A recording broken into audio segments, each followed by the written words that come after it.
Hello दोस्तों, मैं professor अनुपम पांडे एक बार फिर फंडामेंटल कंसेप्ट्स इन ज्योग्राफी की लेक्चर सीरीज़ में आपका स्वागत करता हूं। हमारा आज का टॉपिक है temperature distribution on the surface of the earth, या पृथ्वी की सतह पर तापमान का वितरण। अब हम बात करते हैं लर्निंग आउटकम्स की। हमने लेक्चर 1 में डिस्कस किया था इंसुलेशन के बारे में, और अब हम आज इस लेक्चर में बात कर रहे हैं टेम्परेचर के डिस्ट्रीब्यूशन पर। अब यहाँ एक प्रश्न ये आता है, एक क्वेश्चन ये है कि क्या इंसुलेशन और डिस्ट्रीब्यूशन ऑफ टेम्परेचर ये दोनों अलग चीज़ें हैं? थोड़ा सा अलग हैं, लेकिन आपस में जुड़ी हुई हैं। आपस में जुड़ी हुई कैसे हैं, कनेक्टेड कैसे हैं? कहीं पर भी टेम्परेचर प्राइमरीली इस बात से डिफाइन होता है, इस बात से तय होता है कि वहाँ पर सूर्यातप की मात्रा कितनी है। मतलब जहाँ पर सूर्यातप सबसे ज़्यादा होगा या ज़्यादा होगा, वहाँ पर तापमान सबसे ज़्यादा या ज़्यादा होगा। ये एक बात हो गई। लेकिन जब हम इंसुलेशन की बात करते हैं तो इंसुलेशन तो सन से एनर्जी वायुमंडल से, एटमॉस्फेयर से होती हुई अर्थ के सरफेस पर आ गई। लेकिन अर्थ की सरफेस एक जैसी नहीं है। मतलब ये कि जो पृथ्वी की सरफेस है, या यूँ पृथ्वी की बात करें तो उसमें वायुमंडल है, उसमें ओशंस हैं, इसके बाद जो लैंड है उसमें भी जो ज़मीन है, धरातल है, उसमें कहीं पर वन है तो कहीं पर मरुस्थल है, सैंड है, बालू है, कहीं पर घास के बड़े बड़े लंबे मैदान हैं, और कहीं पर बर्फ़ की चादरें हैं, हिमनद हैं, ग्लेशियर्स हैं, और इन सब के साथ में ह्यूमन प्रेजेंस भी है। और ये सारी चीज़ें एक बार जब इंसुलेशन पृथ्वी पर आ गया, फिर जो वायुमंडल है, फिर हमारे जो ओशन है, और जो फैक्टर्स हमने आपको बताया, ये सारे आपस में मिल कर के टेम्परेचर को, या इंसुलेशन से मिलने वाली जो ऊर्जा है, या इंसुलेशन के रूप में जो ऊर्जा आ रही है, उसको ये रीडिस्ट्रीब्यूट करते हैं। उसको ये एक बार जहाँ पर ज़्यादा है वहाँ से इसको ये, जहाँ पर इंसुलेशन या ऊर्जा की मात्रा कम है, उसमें ये फिर से डिस्ट्रीब्यूट करते हैं। और अब ये डिस्ट्रीब्यूशन होता कैसे है, उसमें कौन से फैक्टर्स हैं, और हर फैक्टर कैसे अपना रोल इसमें प्ले करता है, इनके ऊपर हम लोग बात करेंगे। तो जब हम कहते हैं हमारा पहला ऑब्जेक्टिव है understanding heat transfer and temperatures, तो हीट ट्रांसफ़र से जो रीडिस्ट्रीब्यूशन के हमने आपको बताया, ये जो हीट ट्रांसफ़र है, इसमें हमने जो रीडिस्ट्रीब्यूशन की बात कही, तो ये 3 तरह से होता है जो हीट ट्रांसफ़र है। एक हो सकता है कंडक्शन से,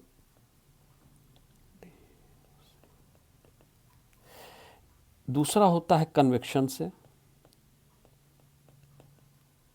और तीसरा होता है रेडिएशन से। ये तीनों मिलकर के जो हमारी ऊर्जा है उसको ये एक बार फिर से रीडिस्ट्रीब्यूट करती है। अब इसमें एक हम उदाहरण के तौर पे आपको बताएं, जैसे कंडक्शन है, जिसे हम लोग परिचालन कहते हैं, तो इसमें पार्टिकल बाय पार्टिकल जो एनर्जी है वो मूव करती है। ये पार्टिकल बाय पार्टिकल है। अब इसको ऐसे समझिए कि मान लीजिए अर्थ की सरफेस है जो काफ़ी गर्म है, और हवा उसके ऊपर संपर्क में है, तो जो हवा की परत उस गर्म अर्थ की लेयर से, सरफेस से, धरातल से, गर्म धरातल से जो उसके संपर्क में है, तो धीरे धीरे करके धरातल की जो ऊर्जा है वो धीरे धीरे करके हवा में ट्रांसफ़र होती जाएगी, और उसके जो एकदम संपर्क में हवा है वो गर्म होगी। तो ये तो एक प्रोसेस हुआ। इसको हम लोग कंडक्शन या परिचालन कहते हैं। इसके बाद कन्वेक्शन आता है, जिसको संवहन कहते हैं हम लोग। संवहन में जब एक बार ये हवा गर्म हो गई, तो फिर ये हवा धीरे धीरे करके ऊपर की तरफ उठेगी, जिसको हम लोग कन्वेक्शनल करंट्स या संवहनी तरंगे कहते हैं, और ऊपर जा कर के धीरे धीरे करके ठंडी होगी। और जो तीसरा प्रोसेस इसमें रेडिएशन हमने कहा, जिससे हीट ट्रांसफ़र होता है, डिस्ट्रीब्यूट होता है, रेडिएशन या विकिरण। तो हम लोगों ने लेक्चर 2 में, पिछले वीडियो में हमने आपको बताया था कि कैसे अर्थ के अपने टेम्परेचर के हिसाब से लॉन्ग वेव रेडिएशंस धीरे धीरे करके बाहर की तरफ जाते हैं और वो लूज़ कर जाता है। तो ये 3 तरीके हैं जिससे जो हीट है इसका पुनः वितरण होता है, रीडिस्ट्रीब्यूशन होता है। और पुनः वितरण के बाद जहाँ पर जिस तरह से ये ऊर्जा पूरे पृथ्वी पर एक बार रीडिस्ट्रीब्यूट होती है, उसका जो आउटकम होता है वो होता है टेम्परेचर, कहाँ पर कितना तापमान है। तो अब देखिए, हमने बात शुरू की थी लेक्चर 1 की बात से, इंसुलेशन आया पृथ्वी पर, उसको प्रभावित करने वाले अलग अलग कारक थे। फिर उन्हीं एक बार इंसुलेशन जब डिस्ट्रीब्यूट हो गया तो पृथ्वी पर अपने कुछ कारक हैं जिन पर अभी हम लोग चर्चा करेंगे, कुछ फैक्टर्स हैं जो उस इंसुलेशन को रीडिस्ट्रीब्यूट करते हैं, उसे पुनः वितरित करते हैं, और उसके बाद जो रिजल्ट होता है इस रीडिस्ट्रीब्यूशन के बाद, उसको हम लोग टेम्परेचर कहते हैं। This is how insolation and temperature are interrelated. इसके बाद जब हम लोग टेम्परेचर्स की बात करते हैं तो मीन टेम्परेचर्स की बात करते हैं, जिसके अंदर डेली मीन है, मंथली मीन है, एनुअल है। आप लोग जानते हैं ये बड़ी सरल सी चीज़ है, लेकिन फिर भी चूँकि इस कंटेक्स्ट में है, यहाँ पर बात हो रही, तो थोड़ी सी बात करनी चाहिए हम लोग को।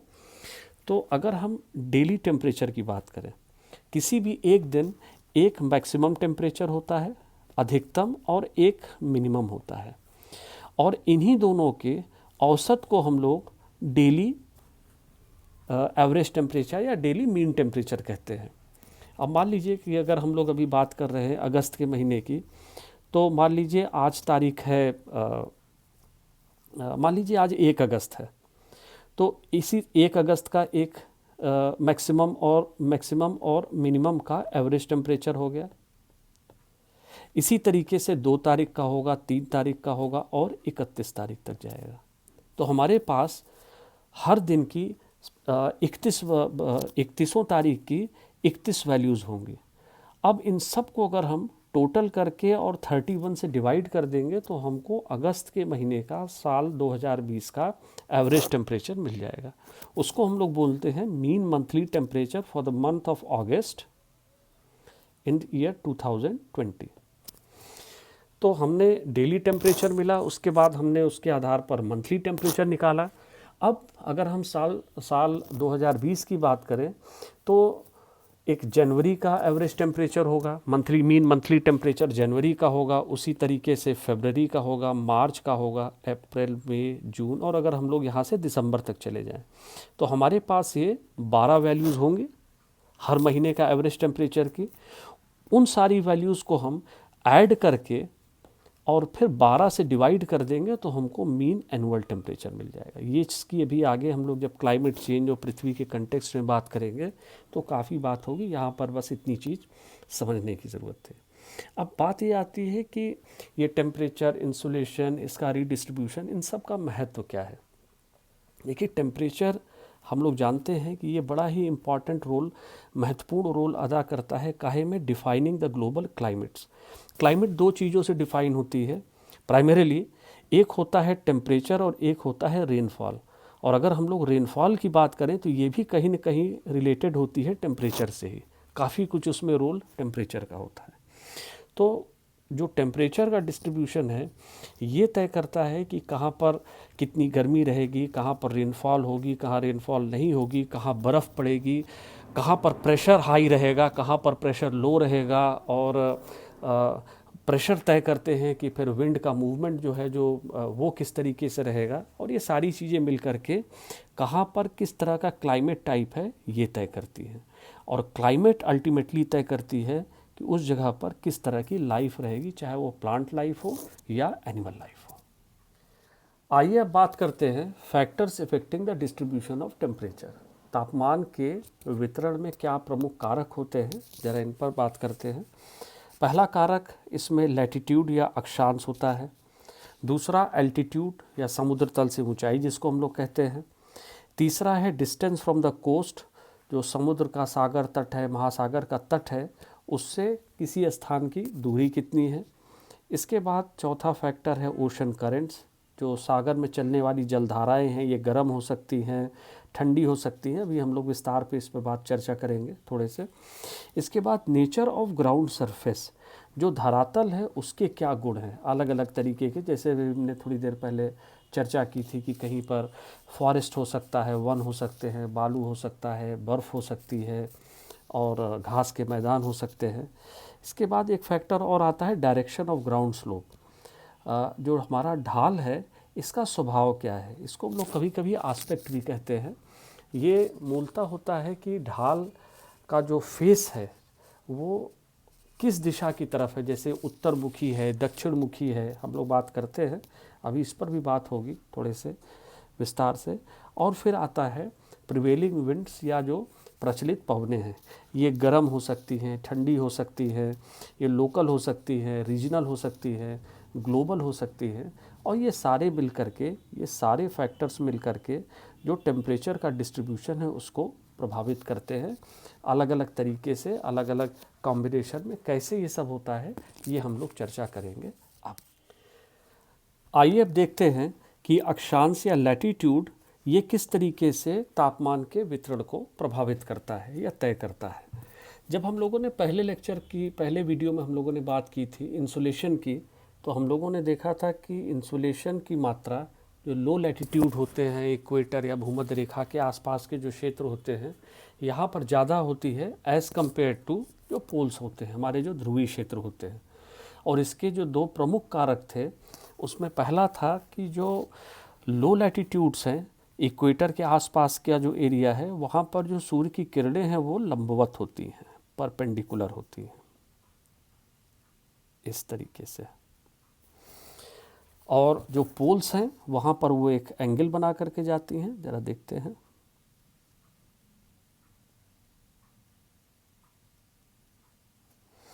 और जब ये एक एंगल बना करके जाती हैं तो इनका जो सरफेस एरिया होता है, जो जिस क्षेत्र पे ये पड़ रही हैं, वो थोड़ा सा ज़्यादा हो जाता है एज़ कम्पेयर टू जो आपका इक्वेटोरियल एरिया है। जैसे यहाँ पर अगर हम लोग एक बार फिर से देखें, देखिए यहाँ पर पड़ रहा है और देखिए ये एक बड़े एरिया पर फैल जा रही है। तो एक कारण तो ये है, इस पे हम लोगों ने बहुत विस्तार से चर्चा की थी इंसुलेशन के वीडियो में। और दूसरा कारक ये है कि जब जो सूर्य का जो रेडिएशन है, जो इंसुलेशन है, सूर्यतप है, जब ये लोअर लैटीट्यूड्स पर पड़ता है, जो नीचे के अक्षांश हैं, भूमध्य रेखा के आसपास के अक्षांश हैं, तो इसे वायुमंडल में, हमारे एटमॉस्फेयर में कम दूरी तय करनी पड़ती है एज़ कम्पेयर टू जो आपके ध्रुवीय क्षेत्र हैं। ज़रा इसको भी देखिए, अगर हम एक वायुमंडल की लेयर इसके ऊपर बनाएं, आप देखिए ज़रा, यहाँ पर आप देखिए कि ये जो दूरी तय करनी पड़ रही है ये कहीं ज़्यादा है एज़ कम्पेयर टू इस दूरी के। यहाँ पर देखिए दूरी बढ़ गई है। अब इस दूरी बढ़ने से क्या है, हम लोग बात कर चुके हैं कि जो हमारा वायुमंडल है ये आने वाले रेडिएशन को तीन तरीके से इसको ये नेगेटिवली प्रभावित करता है। पहला होता है स्कैटरिंग, जिसे हम लोग प्रकीर्णन कहते हैं। इसके बाद रिफ्लेक्शन, जिसे हम लोग परावर्तन कहते हैं, और एब्जॉर्प्शन।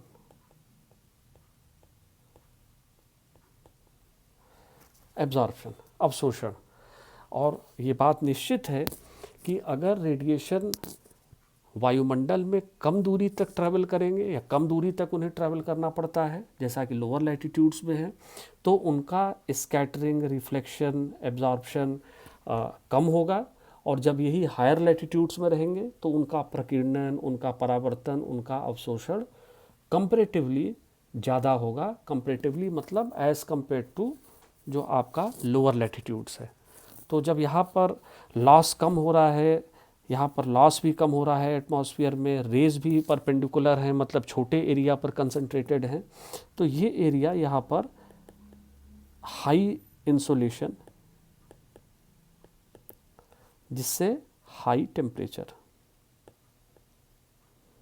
और यहाँ पर लो अमाउंट ऑफ इंसुलेशन और रिजल्टिंग इन लो टेम्परेचर। ये तो एक बात हो गई। अब हम लोग देखते हैं कि ये जो फैक्टर्स थे कैसे टेम्परेचर के आधार पर, ये जो इंसुलेशन है और उसके अक्षांश के आधार पर कैसे टेम्परेचर को आधार मान करके हम लोग अर्थ को, ग्लोब को अलग अलग बेल्ट्स में डिवाइड कर सकते हैं। ज़रा इसको भी देखते हैं। देखिए इसमें एक बेल्ट बनती है इक्वेटर के आसपास, ये लगभग होती है 10 डिग्री नॉर्थ से लेकर के 10 डिग्री साउथ के बीच में। इसको हम लोग बोलते हैं इक्वेटोरियल बेल्ट। और यहाँ पर टेम्परेचर हमेशा हाई होता है और रेनफॉल भी हाई होती है, ये दोनों चीज़ें हैं। और यहाँ पर कोई सीज़न नहीं होता, ये एक इसकी खासियत है कि इस बेल्ट में कोई सीज़न नहीं है। कोई सीज़न नहीं है मतलब क्या, साल भर एक जैसी स्थितियाँ रहती हैं, जहाँ यहाँ पर साल भर एक जैसी ही स्थितियाँ रहती हैं। इसके बाद हम लोग बात करते हैं यहाँ से लगभग ये 30 डिग्री नॉर्थ और यहाँ पर 30 डिग्री साउथ,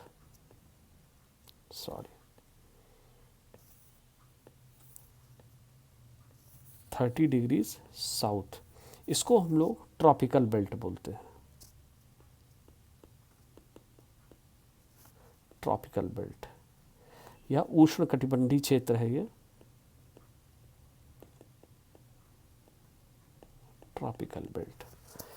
यहाँ पर ये आमतौर पर ये वार्म होता है, गर्म होता है, और यहाँ पर 2 सीज़न होते हैं और वो सीजन्स तय होते हैं आपकी अवेलेबिलिटी ऑफ वाटर से। मतलब या तो यहाँ पर ड्राई सीज़न होता है और या यहाँ पर वेट सीज़न होता है, जैसे हमारे यहाँ है। ऑल्दो हम लोग यहाँ इंडिया का जो नॉर्दर्न पार्ट है वहाँ पर समर और विंटर में भी काफ़ी अंतर आता है, लेकिन अगर आप साउथ में चले जाइए, जैसे चेन्नई है, बेंगलोर है, तो वहाँ पर आपको इस तरह की स्थिति मिलेगी। बेंगलोर वगैरह में, बेंगलोर है, मैसूर है, जो सदर्न पार्ट्स हमारे हैं, तमिलनाडु, केरल, वहाँ पर आमतौर पर मौसम गर्म ही होता है। इसके बाद तो पहली बेल्ट हो गई इक्वेटोरियल बेल्ट, दूसरी हो गई ट्रॉपिकल या उष्ण कटिबंधीय बेल्ट। उसके बाद तीसरी बेल्ट आती है, ये 30 से लगभग 60 डिग्री नॉर्थ और इसी तरह से 30 से 60 डिग्री साउथ, दक्षिण। इसको हम लोग बोलते हैं टेम्परेट बेल्ट या शीतोष्ण बेल्ट है। ये टेम्परेट बेल्ट है और यहाँ पर आपको बहुत प्रोमिनेंटली 4 सीज़न मिलते हैं। यहाँ पर चारों जो ऋतुएं हैं वो बड़े ही प्रोमिनेंटली से दिखती हैं। 4 ऋतुएं हमारी, मतलब समर, विंटर, ऑटम और स्प्रिंग, या ग्रीष्म, शरद, शिशिर और बसंत ऋतुएं। यहाँ पर चारों तरह के सीज़न दिखते हैं और टेम्परेचर से यहाँ पर आमतौर पर लो होते हैं, लो टेम्परेचर। मतलब यहाँ का जो एक एवरेज मौसम होता है वो ठंडा होता है। और फिर 60 डिग्री नॉर्थ से लेकर के 90 डिग्रीज जो आपका पोलर एरिया है, जो नॉर्थ पोल है, और इसी तरह से 60 डिग्री साउथ से लेकर के 90 डिग्री साउथ के बीच में जो साउथ पोल का एरिया है, इसको हम लोग बोलते हैं पोलर रीजन। ये बहुत ठंडे होते हैं, दे आर वेरी कोल्ड। और यहाँ पर जो आप कह सकते हैं जो साल भर में मौसम या जो दशाएं हैं उनका जो विभाजन होता है उसको हम लोग प्राइमरली 2 में डिवाइड करते हैं। एक जो डे लाइट का एरिया होता है और दूसरा जो नाइट या डार्कनेस का होता है, नाइट या डार्कनेस का। और ये है आपका डे लाइट का। ये इसलिए है क्योंकि जो ये पोलर एरियाज़ हैं यहाँ पर 6 महीने का दिन होता है और 6 महीने की रात होती है। तो निश्चित रूप से जब 6 महीने दिन रहेगा तो जो इंसोलेशन है उसकी मात्रा ज़्यादा होगी, कंपैरेटिवली ज़्यादा होगी उस पार्ट के जिस समय यहाँ पर सूर्यातप ही नहीं है। तो जो नाइट का सीज़न होता है, 6 महीने की जो रात का सीज़न होता है, उसमें रेडिएशंस पहुँचते ही नहीं हैं और टेम्परेचर्स काफ़ी नीचे हो जाते हैं। तो ओवरऑल हम लोग देखते हैं कि लैटिट्यूड्स में जो लोअर लैटिट्यूड्स है यहाँ पर हाई टेम्परेचर मिलते हैं, और जैसे जैसे हम लोग पोल्स की तरफ जाते हैं वैसे वैसे जो टेम्परेचर का ट्रेंड है वो लो होता जाता है। ये एक फैक्टर है। इसके अलावा और भी कई फैक्टर्स हैं जो टेम्परेचर को मॉडिफाई करते हैं, इसको रिडिस्ट्रीब्यूट करते हैं। वो क्या है, अब हम लोग आते हैं अगले फैक्टर पर। अब हम लोग आते हैं अगले फैक्टर पर। अगला फैक्टर हमारा है एल्टीट्यूड या ऊंचाई, और ये कैसे टेम्परेचर को प्रभावित करता है। हम लोग जानते हैं कि जैसे जैसे हम लोग हाइट पर जाते हैं समुद्र तल से, मान लीजिए कि ये समुद्र तल है, इसकी हाइट 0 मीटर है और यहाँ का तापमान 30 डिग्री सेंटीग्रेड है। तो हम लोग वायुमंडल में जो नीचे की ट्रोपोस्फियर लेयर है हम उसकी बात कर रहे हैं।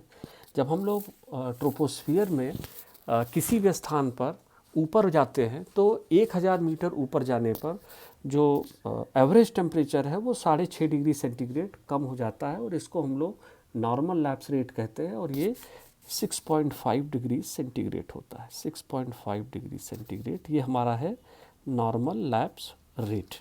इसका मतलब ये हुआ कि मान लीजिए कि ये एक कोई पहाड़ है और यहाँ पे ये समुद्र तल से उठा हुआ है, और यहाँ पर बेस पर इसके टेम्परेचर तलहटी में तापमान 30 डिग्री सेंटीग्रेड है। इसके बाद ये 1 किलोमीटर की हाइट है या 1000 मीटर की हाइट है, ये 2 किलोमीटर की हाइट है, ये 3 किलोमीटर की हाइट है, ये 4 किलोमीटर की हाइट है, ये यहाँ पे टॉप पे 5000 मीटर की हाइट है, 5 किलोमीटर, और ये इसके ऊपर की हाइट है। तो अगर तापमान 30 डिग्री सेंटीग्रेड है यहाँ पर समुद्र तल पे, तो यहाँ से 1 किलोमीटर ऊपर जाने पे मतलब इस स्थान का, यहाँ पे इस स्थान का तापमान हो जाएगा 23.5 डिग्री सेंटीग्रेड। 23.5 कहाँ से आया? 30 में से हमने 6.5 डिग्री सेंटीग्रेड माइनस कर दिया। और अगर यही प्रोसेस चलता है तो यहाँ पर 17 डिग्री सेंटीग्रेड हो जाएगा, यहाँ पर 10.5 डिग्री सेंटीग्रेड हो जाएगा तापमान, यहाँ पे 4 डिग्री सेंटीग्रेड हो जाएगा, और यहाँ पर -2.5 डिग्री सेंटीग्रेड होगा। यहाँ पर टॉप पर जाएंगे तो निश्चित रूप से तापमान -3 या -3.5 होगा, ये एक अलग चीज़ है जितनी उसकी हाइट होगी। अब यहाँ पे हमने एक टर्म यूज़ किया नॉर्मल लैप्स रेट। तो क्या कोई एबनॉर्मल लैप्स रेट भी होता है या इससे अलग भी होता है? जी हाँ, एबनॉर्मल तो नहीं कहेंगे, लेकिन एक होता है ड्राई एडियाबैटिक रेट जो 10 डिग्री सेंटीग्रेड होता है। इसे हम लोग शुष्क रुद्धोष्म दर भी कहते हैं या शुष्क एडियाबैटिक रेट कहते हैं। और एक होता है वेट एडियाबैटिक रेट, ये लगभग 3 से 6 डिग्री सेंटीग्रेड होता है 1000 मीटर के लिए, पर 1000 मीटर्स 1 किलोमीटर ऊपर जाने पे। तो ये आर्द्र रुद्धोष्म दर है, ये 3 से 6 डिग्री सेंटीग्रेड है। क्यों ये फिक्स नहीं है? क्यों ये 3 नहीं है? क्यों ये 4 नहीं है? क्यों ये 5 नहीं है? एक रेंज क्यों है? ये ड्राई और वेट एडियाबैटिक रेट क्या होते हैं, इनके ऊपर हमने पूरा एक अलग वीडियो तैयार किया है, जिसको हम जब ह्यूमिडिटी और रेनफॉल की बात करेंगे तब उसके साथ में अपलोड करेंगे। हम सिर्फ यहाँ पर एक मेंशन देना चाह रहे थे कि ये जो नॉर्मल की बात होती है तो क्यों इसको हम लोग स्पेसिफाई करते हैं कि ये नॉर्मल लैप्स रेट है या सामान्य चूक दर है। ये तो एक बात हो गई कि 1000 मीटर ऊपर जाने पे 6.5 डिग्री सेंटीग्रेड तापमान कम होगा as per normal lapse rate. अब एक प्रश्न और आता है आपके मन में, ज़रूर आएगा, कि जब सोलर रेडिएशन ऊपर से आ रहा है, पहाड़ है, रेडिएशन ऊपर से आ रहा है, सोर्स ऊपर है, और तो ऊपर ज़्यादा गर्म होना चाहिए और नीचे कंपैरेटिवली ठंडा होना चाहिए, लेकिन हो इसका उल्टा रहा है। हो ये रहा है कि ऊपर टेम्परेचर लो है और नीचे टेम्परेचर हाई है। इसका कारण ये है कि सन से जो रेडिएशन आ रहे हैं, जिसको हम लोग इंसुलेशन कहते हैं, ये जो रेडिएशंस आ रहे हैं, ये रेडिएशंस होते हैं शॉर्ट वेव। हम लोग ने इंसुलेशन के पहले वीडियो में इस पर डिटेल में बात की। क्यों ये शॉर्ट वेव है? ये शॉर्ट वेव होता है। क्यों शॉर्ट वेव है? क्योंकि इसकी एनर्जी ज़्यादा होती है। एनर्जी ज़्यादा क्यों है? क्योंकि यहाँ पर टेम्परेचर हाई है। ये लगभग 6000 डिग्री सेंटीग्रेड की सरफेस से आ रहा है, और यहाँ जो अर्थ से रेडिएशन वापस जा रहा है ये होता है, ये लॉन्ग वेव है। इसका जो एनर्जी है वो लो होती है। एनर्जी लो क्यों है? क्योंकि यहाँ पर लो टेम्परेचर है। लो टेम्परेचर कितना? लगभग पृथ्वी की सतह का टेम्परेचर 27 डिग्री सेंटीग्रेड। मतलब ये कि जो आने वाला रेडिएशन है, शॉर्ट वेव है, इसकी एनर्जी कहीं ज़्यादा होती है as compare to long wave radiation के। ये सब हम लोग पहले वीडियो में बात कर चुके हैं। इसका असर ये होता है कि जो आने वाला रेडिएशन है, शॉर्ट वेव या जो इंसुलेशन है, उसमें इतनी ताकत होती है, एनर्जी उसमें इतनी होती है कि वो हमारे एटमॉस्फेयर को पेनिट्रेट करता हुआ अर्थ तक आ जाता है। वो जो हमारी अर्थ एटमॉस्फेयर की लेयर्स हैं वो उसको रोक नहीं पाती हैं। तो वो अर्थ तक आया, अर्थ में एब्जॉर्ब हुआ, और अर्थ में एब्जॉर्प्शन के बाद जब ये अर्थ अपने टेम्परेचर के हिसाब से एनर्जी को रेडिएट करती है, अर्थ जब अपने जो उसने ऊर्जा का अवशोषण किया था उसके आधार पर जब ये एनर्जी को रेडिएट करती है, चूँकि तापमान 27 डिग्री है तो ऊर्जा उतनी होगी नहीं, तो हमारी जो एटमॉस्फेयर की लेयर्स हैं वो धीरे धीरे करके गर्म होने लगती हैं। मतलब ये कि जो एटमॉस्फेयर की लेयर्स हैं इनके जो गर्म होने का प्रोसेस है वो नीचे से ऊपर की तरफ होता है। और यही कारण है कि जो स्थान पृथ्वी की सतह से जितना पास है उसका टेम्परेचर उतना ही हाई होता है, और जैसे हम लोग ऊपर जाते हैं वो टेम्परेचर कम होता जाता है, और उसी टेम्परेचर के कम होने की दर है उसको हम लोग नॉर्मल लैप्स रेट या सामान्य चूक दर कहते हैं। आइए अब आगे देखते हैं। अब अगला फैक्टर है distance from the coast. Distance from the coast मतलब तट से किसी भी स्थान की दूरी। हम लोगों ने ऑब्ज़र्व किया, ये देखा गया है कि जो स्थान तट पर या तट के निकट होते हैं, जैसे कि ये जो पूरा एरिया है जो कोस्टल एरिया है, देखिए यूरोप का जो ये एरिया है, जो तट या उसके आसपास के क्षेत्र होते हैं, यहाँ पर तापमान या तापांतर जो होता है, जो टेम्परेचर का रेंज है वो कंपैरेटिवली कम होता है। Range is low as compare to, तुलना में जो कॉन्टिनेंटल या महाद्वीपों के काफ़ी अंदरूनी भागों में जो क्षेत्र होते हैं, जैसे यहाँ पर है देखिए, तो यहाँ पर रेंज हाई होगी। अगर आप भारत के परिप्रेक्ष्य में देखें तो चेन्नई और बेंगलुरु इन दोनों का जो अक्षांश है वो लगभग एक है, लेकिन बेंगलुरु में चूँकि वो तट से दूर है तो वहाँ पर आपको जो टेम्परेचर रेंज है वो ज़्यादा मिलती है एज़ कम्पेयर टू चेन्नई के। अगर इस फिगर में भी आप देखिए, ये हमने एक लैटीट्यूड खींच रखा है ब्लैक कलर की लाइन से। यहाँ देखिए ये ग्रेट ब्रिटेन के ऊपर से ये लैटीट्यूड जा रहा है और उसके बाद फिर ये डेनमार्क स्वीडन को टच करते हुए और फिर रशिया में साइबेरिया के एरिया में चला जाता है। यहाँ पर देखिए ये की दी हुई है टेम्परेचर की, अगर आप इस पर थोड़ा सा ध्यान देंगे, यहाँ पर टेम्परेचर्स ये भाग पीले से येलो से दिखाए गए हैं, और येलो का मतलब यहाँ पर ये इंकित कर रहा है, इंडिकेट कर रहा है 5 डिग्री सेंटीग्रेड का तापमान। और उसी अक्षांश पर जब आप महाद्वीप के अंदर की तरफ जाते हैं तो देखिए यहाँ पर ये कलर एकदम ब्लू हो गया, मतलब लगभग तापमान -10 डिग्री सेंटीग्रेड। तो जैसे जैसे हम लोग तट से महाद्वीप के अंदरूनी भाग में जाते हैं वैसे वैसे टेम्परेचर का रेंज बढ़ता जाता है। लेकिन अब यहाँ एक प्रश्न ये भी है कि आखिर ऐसा होता क्यों है, why it happens. Temperature range coast पर क्यों कम होती है और जब हम कॉन्टिनेंटल एरियाज़ में जाते हैं तो ये टेम्परेचर रेंज जो तापांतर है ये बढ़ क्यों जाता है। देखिए पानी, वाटर और लैंड, इसकी एक प्रकृति है, दोनों का एक बेसिक अंतर है कि लैंड जल्दी गर्म होता है और जल्दी ठंडा होता है। जो लैंड है ये फास्ट, ये गर्म भी होता है और फास्ट कूलिंग भी होती है, और जो वाटर है ये टेक्स लॉन्ग टाइम लैंड के कंपैरिजन में। It takes long time warming के लिए भी, गर्म होने में भी और कूलिंग में भी। तो इससे मतलब ये हुआ कि मान लीजिए कि इस लैटीट्यूड पर, यहाँ पर मान लीजिए कोई ये हमने आइसलैंड पर से एक लाइन खींची, इस पूरे पर इंसुलेशन एक जैसा पड़ा रहा है चूँकि एक ही लैटीट्यूड पे है। लेकिन अगर ये पड़ने वाले इंसुलेशन की वजह से जब टेम्परेचर बढ़ेगा तो जो लैंड है इसका टेम्परेचर ज़्यादा बढ़ेगा एज़ कंपेयर टू वाटर के। मतलब ये कह लीजिए कि इंसुलेशन या सूर्यतप या जो एनर्जी है वो उतनी ही मात्रा में यहाँ और यहाँ दोनों जगह पर पड़ रही है, लेकिन ये इसका बेसिक नेचर है कि लैंड जल्दी गर्म हो जाएगा और वाटर को गर्म होने में थोड़ा सा समय लगेगा। और ठीक इसका रिवर्स, इसका विपरीत होता है, लैंड जल्दी ठंडा भी होता है और जो वाटर है इसको ठंडा होने में भी थोड़ा सा समय लेता है। तो जैसे मान लीजिए अब ये जो तटीय क्षेत्र है यहाँ पर है, तो ये जो आपका अंदर का लैंड है ये जल्दी से ठंडा हो गया, जल्दी से गर्म हुआ और जल्दी से ठंडा हुआ, तो यहाँ पर जो रेंज है ये ज़्यादा हो गई। यहाँ पर ये जो कोस्टल एरिया है इसको गर्म होने में भी टाइम लगा और ठंडे होने में भी टाइम लगा। जो कोस्टल एरिया है, जो पानी का एरिया है, जो इसके अगल बगल का एरिया है, तो यहाँ पर टेम्परेचर रेंज उतनी नहीं बन पाती है जितनी टेम्परेचर रेंज अंदर लैंड एरिया में या कॉन्टिनेंटल एरिया में बनती है।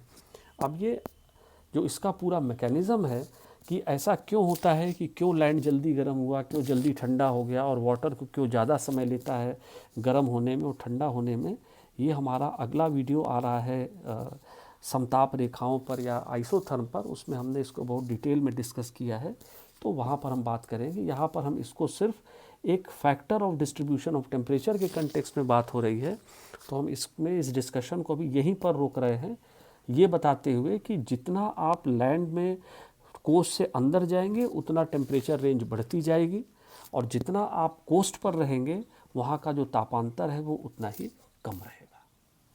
बात महासागरों की हो रही है, तो इसी क्रम में हम एक फैक्टर और है उस पर भी थोड़ी सी चर्चा कर लें, जो ओशन करेंट्स का है। यहाँ पर किस तरीके से जो समुद्र में चलने वाली जलधाराएं हैं वो कैसे हमारे जो तापमान है, टेम्परेचर है, उसको प्रभावित करती हैं। ज़रा इसको हम लोग देखें। इस फिगर में देखिए, ये यूरोप का पार्ट है, फ्रांस वगैरह है। आप देखिए ये इधर अफ्रीका है, और ये इधर नॉर्थ अमेरिका का पार्ट है। देखिए नोवा स्कोशिया, कनाडा, ये ग्रीनलैंड है, और ये बीच में अटलांटिक ओशन है। ये जो पूरा एरिया है ये अटलांटिक ओशन है।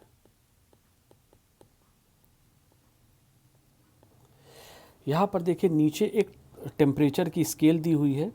ये जो रेड है, लाल है, ये इधर ये 22 डिग्री सेंटीग्रेड टेम्परेचर इंडिकेट कर रहा है, और ये जो एक्सट्रीम लेफ्ट में है ये -2 डिग्री सेंटीग्रेड का टेम्परेचर इंडिकेट कर रहा है, -2 का। यहाँ पर देखिए, अगर हम एक आपको समझाने के लिए एक रेखा खींचे किसी एक अक्षांश को फॉलो करते हुए, मान लीजिए ये हमने खींचा, इसके अगर आप यूरोप की तरफ देखिए तो यहाँ पर टेम्परेचर ग्रीन है, ये वाला भाग हरा है, और हरा भाग इंडिकेट कर रहा है कितना, 12 से 14 डिग्री सेंटीग्रेड के बीच का तापमान। और इसी अक्षांश पर अगर आप नॉर्थ अमेरिका की तरफ आए तो देखिए यहाँ पर जो पानी है वो एकदम डार्क ब्लू है। इस जगह पे ये जो पार्ट है यहाँ पर पानी एकदम डार्क ब्लू है, मतलब ये टेम्परेचर बता रहा है लगभग 2 डिग्री का। तो अक्षांश एक है, एक ही लगभग अक्षांश पे जो नॉर्थ अमेरिका का कोस्ट है, कैनेडियन कोस्ट है, यहाँ पर तापमान 2 डिग्री के आसपास, और जब आप उसी अक्षांश पे यूरोप की तरफ आए, इधर फ्रांस पर आए, तो यहाँ का तापमान लगभग 10 से 12 डिग्री सेंटीग्रेड। ऐसा क्यों है? ये इसलिए है क्योंकि जो हमारी जलधाराएं हैं, अगर हम लोग उसको देखें तो नॉर्थ अटलांटिक ओशन में ये गल्फ स्ट्रीम है, ये यहाँ से ये ओशन करंट है, और ये इधर से इक्वेटर से ये आगे यूरोप की तरफ नॉर्थ अमेरिका, और फिर उसके बाद ये नॉर्थ अमेरिका के तट के सहारे और फिर अटलांटिक को दोबारा क्रॉस करके ये इस तरीके से आगे की तरफ बढ़ता है। और चूँकि ये इक्वेटर से पोल की तरफ जा रहा है तो ये एक गर्म जलधारा है, ये वार्म ओशन करंट है। और जब वार्म ओशन करंट यहाँ पर पहुँचता है इस कोस्ट पर, यूरोप के इस भाग पे, तो ये यहाँ के पानी का तापमान अपेक्षाकृत बढ़ा देता है। अब गल्फ स्ट्रीम तो यहाँ से निकल गया, अटलांटिक ओशन को क्रॉस कर गया, यहाँ पे ग्रीनलैंड के तरफ से, नॉर्थ पोल की तरफ से यहाँ पर एक ठंडी जलधारा आती है जिसको हम लोग बोलते हैं लेब्राडोर करंट, और यहाँ पर ये दोनों जलधाराएं आकर के मिलती हैं ये इस स्थान पर। तो देखिए यहाँ पर जो नॉर्थ अमेरिका का कोस्ट है उसी अक्षांश पर, चूँकि यहाँ पर एक ठंडी जलधारा आ रही है तो इसका तापमान काफ़ी कम है अपेक्षाकृत। उसी अक्षांश पर जो यूरोप का पार्ट है यहाँ पर तापमान ज़्यादा है। क्यों? क्योंकि ये एरिया प्रभावित है वार्म ओशन करंट से। यहाँ पर ये वार्म ओशन करंट है इस जगह पे, ये इस एरिया में, और ये एरिया प्रभावित है एक कोल्ड ओशन करंट के।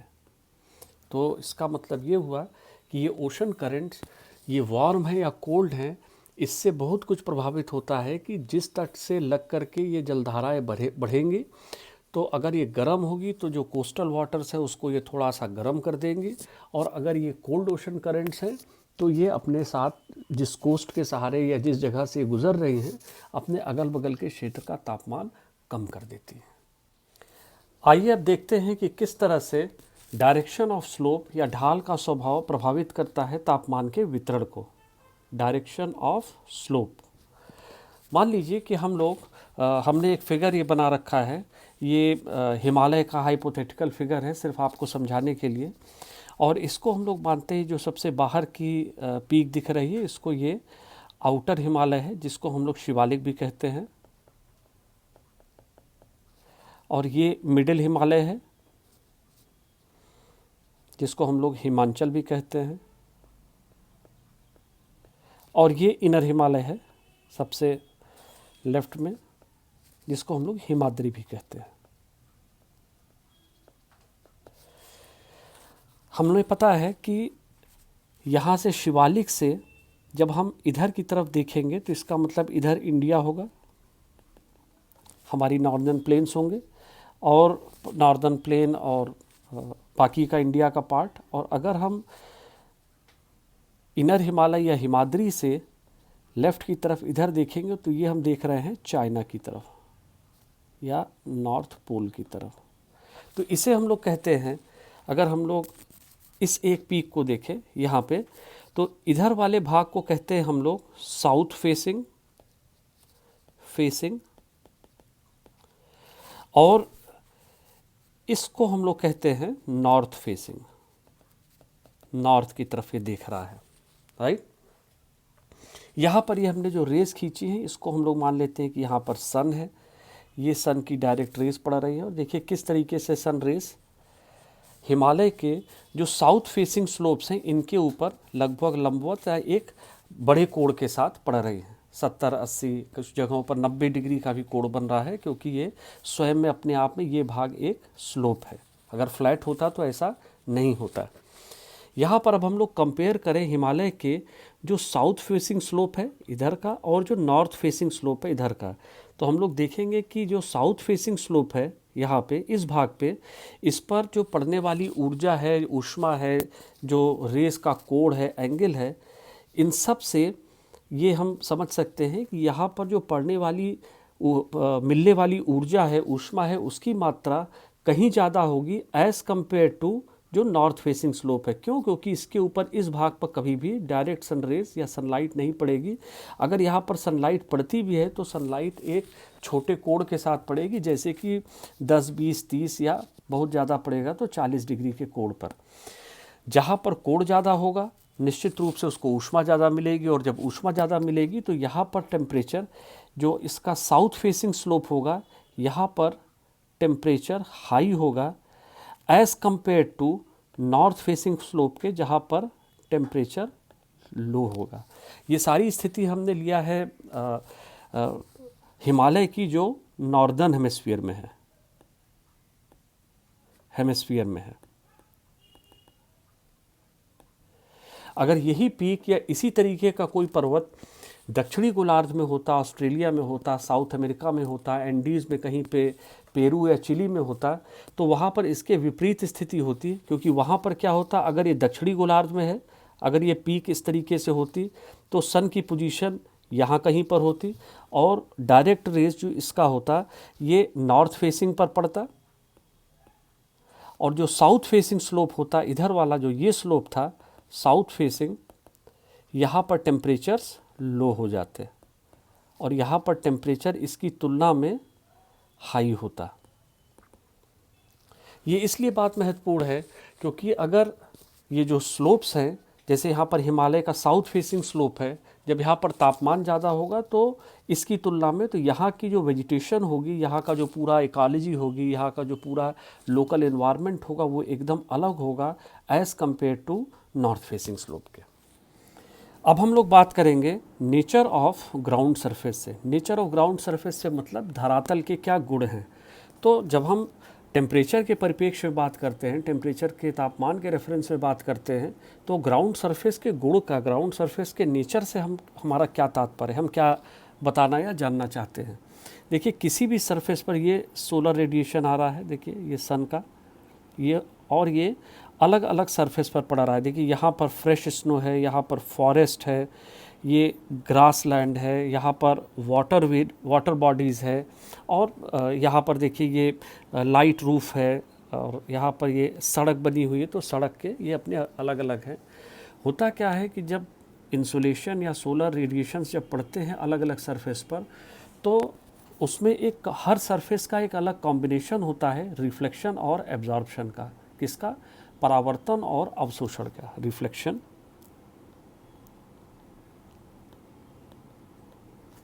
और एब्जॉर्प्शन का।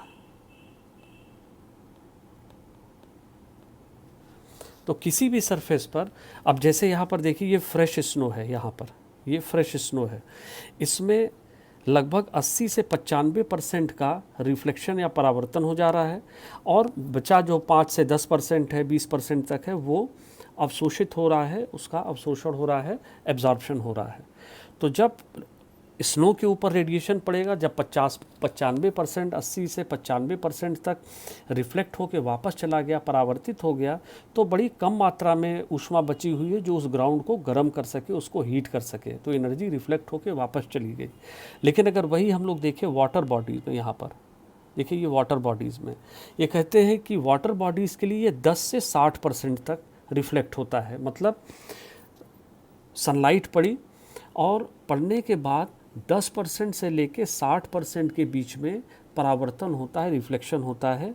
तो ये डिपेंड करता है कि सन का एंगल क्या है, सन का जो सनलाइट का कोण क्या है वो कितना है, और उससे ये तय होता है कि कितना जो लाइट है या जो एनर्जी है वो रिफ्लेक्ट होकर वापस जाएगी पानी में और कितनी एब्जॉर्ब होगी।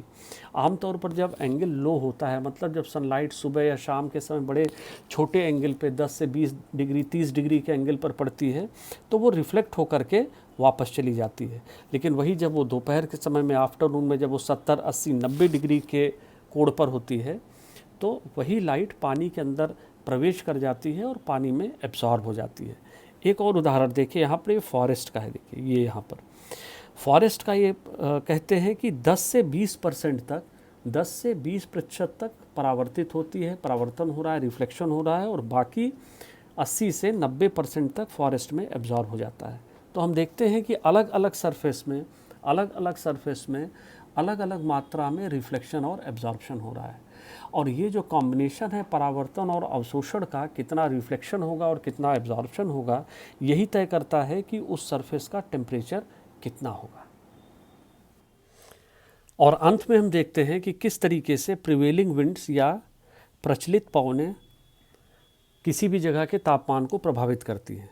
देखिए, पवनें जिस जगह से चलती हैं उस जगह से जो उनका सोर्स होता है, जहाँ से वो शुरू हुई, और जिस जगह से बहती हैं, तो इस पूरे क्रम में वो उस सोर्स का और जिस जगह से बह रही है उस जगह के जो कैरेक्टरिस्टिक्स होते हैं, जो उसके आप कह सकते हैं विशेषताएं हैं, उनको अपने साथ समेटते हुए आगे बढ़ती हैं। जैसे कि देखिए इस फिगर में ये पोलर विंड्स हैं, हम लोग देख रहे हैं पोलर ईस्टर्लीज हैं, ध्रुवी पवनें हैं। जब ये ध्रुवी क्षेत्र से बाहर की तरफ चल रही, देखिए यहाँ की हम बात कर रहे हैं, जब ये ध्रुवी क्षेत्र से बाहर की तरफ चलेंगे, अपने ध्रुवों से 60 डिग्री अक्षांश की तरफ आगे बढ़ेंगी, तो ये अपने साथ जो ध्रुव पर ठंडक है, जो वहाँ का कम तापमान है, उस कैरेक्टरिस्टिक को लेकर के आगे की तरफ बढ़ती है। देखिए दोनों गोलार्ध की यही स्थिति है। इसी तरीके से जब ये व्यापारिक पवनें हैं, जो ट्रेड विंड से जब ये आगे बढ़ती हैं, तो ये जिस क्षेत्र से आती हैं उस जगह के कैरेक्टरिस्टिक को लेकर के आगे की तरफ बढ़ती हैं, और जहाँ पर पहुँचती हैं वहाँ के जो आप कह सकते हैं वहाँ का वेदर है या जो वहाँ की स्थितियाँ हैं इन्वायरमेंट की, उसको प्रभावित करती हैं। इंडिया के परिप्रेक्ष्य में अगर हम लोग देखें तो देखिए दिसंबर के महीने में, दिसंबर जनवरी में ये क्षेत्र होता है पछुआ विक्षोभ का, जिसको हम लोग वेस्टर्न डिस्टर्बेंस कहते हैं। तो जैसे ही ये उठती हैं मेडिटेरियन सी से और तुर्की और सीरिया के ऊपर से होते हुए ब्लैक सी, काला सागर, और यहाँ तक पहुँचती हैं ये, तो वहाँ की जो स्थितियाँ या विशेषताएं होती हैं, वहाँ से ये मॉइस्चर को एब्जॉर्ब करती हैं और फिर ला करके हमारे ये हिंदुकोश, काराकोरम, हिमालय, इनकी पहाड़ियों पे इस क्षेत्र में स्नोफॉल होता है, हिमपात होता है। इसी तरीके से अगस्त और सितंबर के महीने में देखिए ये मानसून का पाथ है, और यहाँ से ये मानसून होते हुए और ये आगे की तरफ बढ़ता है ये हवाएं, और जब ये पहुँचती हैं और जहाँ भी जाती हैं वहाँ पर ये बारिश करती हैं और वहाँ का तापमान को प्रभावित करती हैं, वहाँ के वेदर को प्रभावित करती हैं।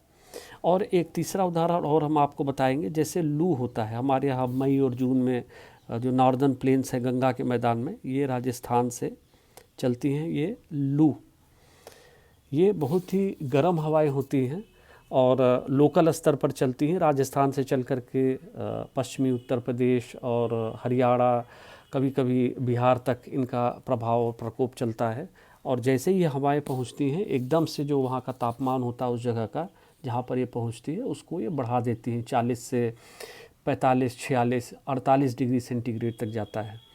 इवन अभी जैसे दिसंबर के महीने में हम लोग यहाँ पर जो नॉर्दर्न प्लेन से, यहाँ पे हिमालय से, हिमाचल से नीचे की तरफ हवाएं उतरेंगी, जिसको हम लोग कोल्ड वेव्स कहते हैं या शीतलहरी कहते हैं। तो हम लोग कहते हैं शीतलहरी चल रही है, लू चल रही है।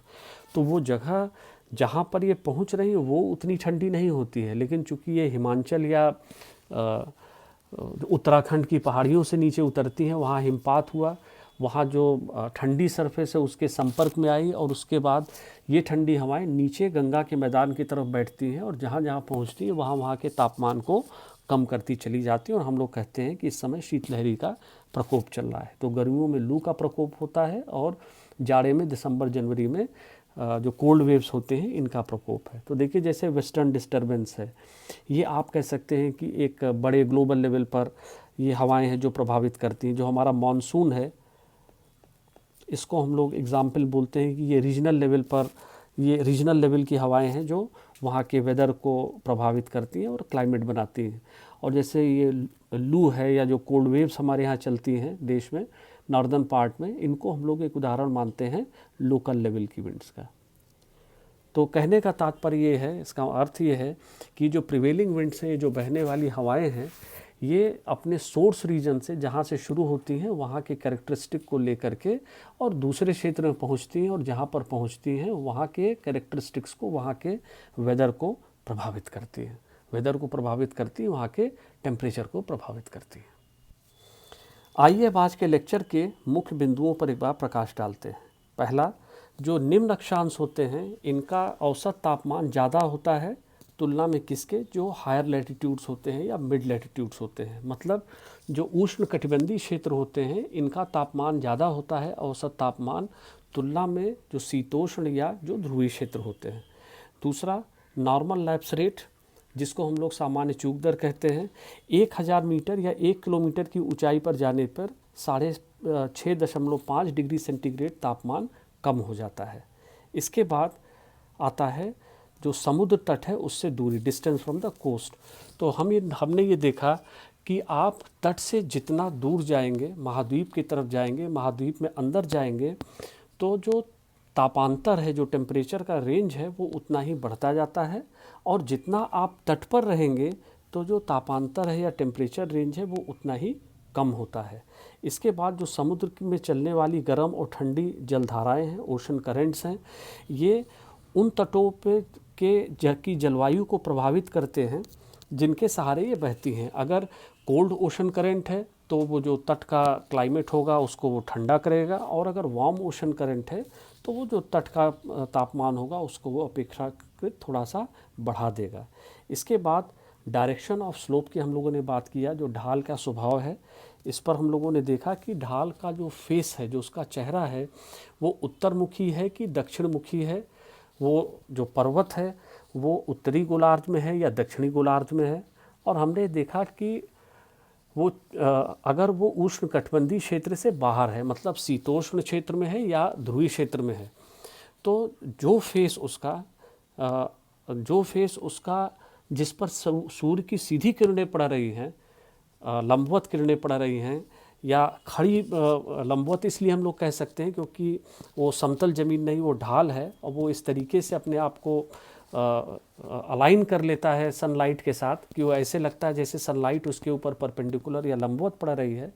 तो वो ढाल जिनके ऊपर पड़ने वाली सूर्य की रोशनी का कोण सीधा या खड़ा होता है या ज़्यादा होता है, जैसे 70, 80, 90 डिग्री तक, तो उनका तापमान ज़्यादा होता है। और उसी पहाड़ी के जो पीछे की तरफ का हिस्सा जिस पर सनलाइट नहीं पड़ती है, प्रकाश नहीं पड़ता है, तो उसका तापमान काफ़ी कम होता है एज़ कम्पेयर टू जो उसके सामने वाला ढाल है। इसके बाद एल्बेडो की हम लोगों ने बात किया, जो धरातल के जो गुण होते हैं, जो सरफेस है उसका क्या नेचर है। और हर सरफेस का हमने देखा कि एब्जॉर्प्शन और रिफ्लेक्शन का, उसमें परावर्तन और अवशोषण के अलग अलग गुण होते हैं। और जहाँ पर अवशोषण ज़्यादा होगा, जहाँ पर एब्जॉर्प्शन ज़्यादा होगा, वहाँ पर टेम्परेचर ज़्यादा होगा, या यूँ कह लें कि जहाँ पर परावर्तन या रिफ्लेक्शन ज़्यादा होगा वहाँ पर टेम्परेचर कम होगा। और फाइनली हम लोगों ने देखा जो प्रिवेलिंग विंड्स हैं, जो प्रचलित पवनें हैं, वो अपने गुण के अनुसार ग्लोबल, लोकल या रीजनल लेवल पर बहती हैं, और जिस सोर्स रीजन से ये निकल के आती हैं उसके कैरेक्टरिस्टिक्स को ले करके और जिस स्थान पर पहुंचती हैं, जिस क्षेत्र में पहुंचती हैं, वहाँ के जो नेचर है, कैरेक्टरिस्टिक है, उसको वो बदलती हैं। मतलब अगर ये ठंडे क्षेत्र से आ रही हैं तो जिस क्षेत्र में पहुँचेंगे वहाँ के तापमान को थोड़ा सा कम कर देंगे, और अगर ये गर्म क्षेत्र से आ रही हैं, जैसे कि लू का हमने उदाहरण दिया, जो राजस्थान से चलने वाली लोकल विंड्स हैं, अगर ये पहुँचती हैं तो ये जहाँ पर पहुँचेंगी वहाँ के टेम्परेचर को, वहाँ के टेम्परेचर और वेदर को अल्टर करेंगी, बढ़ा देंगे। और अंत में अब बारी है थिंकिंग ज्योग्राफिकली की। आज का प्रश्न है, maximum temperatures on earth are found not on the equator but around the tropics, why? पृथ्वी पर जो सबसे उच्च तापमान है या उनके क्षेत्र हैं वो भूमध्य रेखा पर, इक्वेटर पर ना हो करके बल्कि ट्रॉपिक्स में है, उष्ण कटिबंधीय क्षेत्र पे हैं। ऐसा क्यों? इस पर विचार करिएगा, सोचिएगा आप लोग। आगे रेफरेंस और फर्दर रीडिंग के लिए सबसे पहले आप एनसीईआरटी की क्लास 11 की बुक्स रेफ़र कर सकते हैं। फंडामेंटल्स ऑफ फिजिकल ज्योग्राफी ये इंग्लिश में है, और भौतिक भूगोल के मूल सिद्धांत ये हिंदी मीडियम के स्टूडेंट्स के लिए है। और इसके बाद physical geography bye Savindra Singh, और हिंदी में भौतिक भूगोल का स्वरूप सविंद्र सिंह सर जी की किताब है, प्रवालिका पब्लिकेशन प्रयागराज से पब्लिश्ड है। इन्हें आप रेफ़र कर सकते हैं।